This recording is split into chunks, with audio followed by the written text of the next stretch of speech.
여러분 안녕하십니까? 이 새벽에 여러분을 다시 만납니다. 욥기서 오늘은 4장을 함께 묵상하고 또 기도하는 시간을 가지도록 하겠습니다. 오늘의 제목은 보편적 사고의 위험입니다. 생각하여 보라, 죄 없이 망한 자가 누구인가? 정직한 자의 끊어짐이 어디 있는가? 사람이 어찌 하나님보다 어렵겠는가? 사람이 어찌 그 창조하신 이보다 깨끗하겠느냐? 욥기서 4장 7절과 17절의 말씀인데요. 여러분 이 구절에 무슨 잘못 같은 걸 느낄 수 있습니까? 생각하여 보라, 죄 없이 망한 자가 누구인가? 정직한 자의 끊어짐이 어디 있는가? 사람이 어찌 하나님보다 어렵겠느냐? 사람이 어찌 그 창조하신 이보다 깨끗하겠느냐? 전혀 이상한 느낌을 가질 수 없는 성경 구절 같지 않습니까? 그는 이것은 엘리바스가 욥의 고통을 보고 주장한 것인데요. 그는 하나님을 바르게 옹호했고 대부분의 사람들이 생각하고 받아들이면서 인정하는 그런 논리로 욥을 훈계하고 있습니다.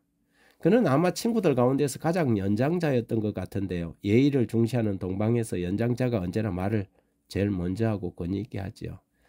그의 첫 언급은 무게가 있고 노련하게 시작합니다. 그는 욥의 노력과 선행을 먼저 칭찬하지만 반면에 부드럽게 책망하고 있습니다.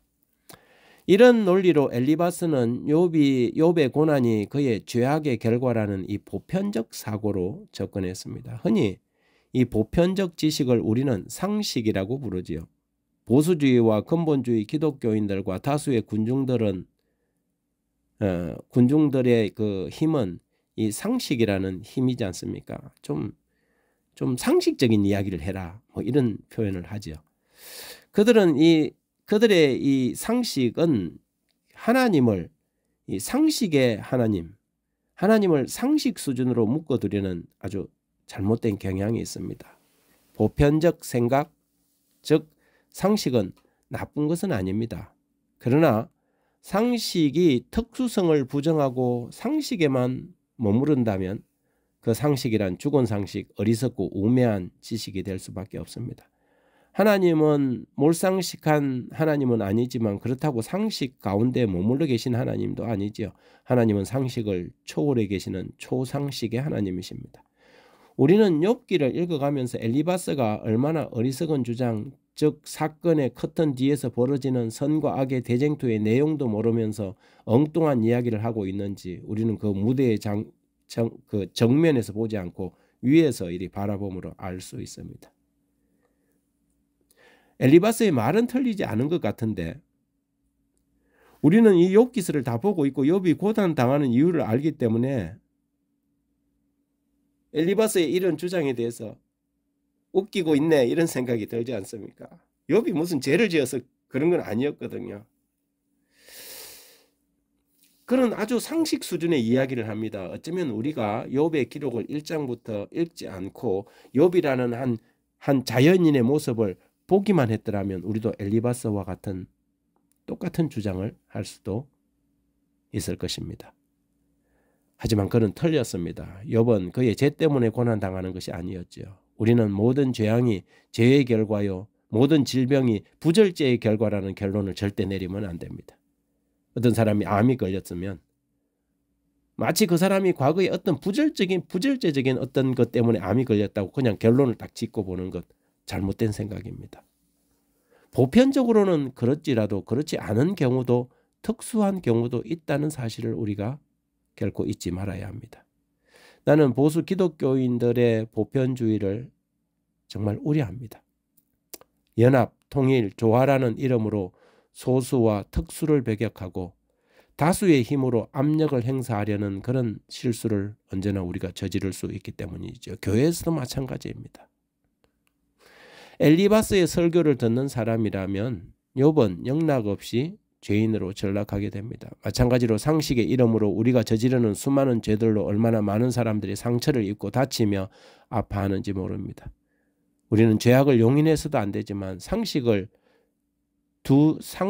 두둔한다는 이유로 소수자들을 겁박해서도 안 됩니다. 그렇게 된다면 마치 욥기의 결론에서 만나게 될 그런 난처한 일들을 하나님 앞에서 만나게 될 것입니다. 항상 우리가 마음에 두고 살아야 하는 생각이 있다면 내가 들은 것이 다는 아니다. 내가 본 것이 전부는 아니다. 내가 아는 것이 언제나 옳은 것은 아니라는 사실입니다. 엘리바스는 고난 가운데 있는 욥에게 아주 일반적인 사고로 훈계하고 위로했지만 그의 위로는 욥에게 고통만 가중시킬 뿐이었습니다. 수많은 사람들이 보편적 사고가 주는 이 압박을 받으며 살아갑니다. 내가 뭘 잘못해서 이런 병이 걸렸을까? 저 사람은 무슨 죄 때문에 태어나서 앞을 보지 못하는가? 그러나 이런 모든 생각들이 빗나간 출발에서 시작된 것입니다. 콩 심은 데 콩 나고 팥 심은 데 팥 나는 것이 세상의 이치지만 콩을 심었다고 생각했는데 콩이 아닐 수도 있고 팥을 심었다고 생각했는데 정작 팥이 아닐 수도 있다는 것이지요. 원인을 잘못 분석하면 전혀 다른 결과가 나오는 것입니다.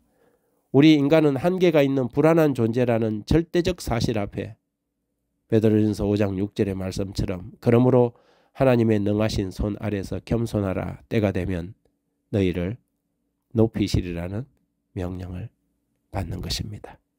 오늘도 이 욥기의 말씀을 우리 자신에게 잘 적용하면서 하루를 살아갔으면 좋겠습니다. 기도하겠습니다.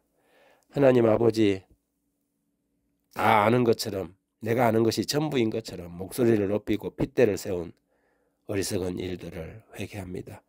결국은 자기 변명과 자기 주장이라는 이 상식으로 포장된 그러한 생각으로 내세운 잘못된 실수들을 반복하지 않을 수 있도록 이 아침 저희에게 지혜와 바른 깨달음을 주시기를 예수님 이름으로 기도드립니다. 아멘.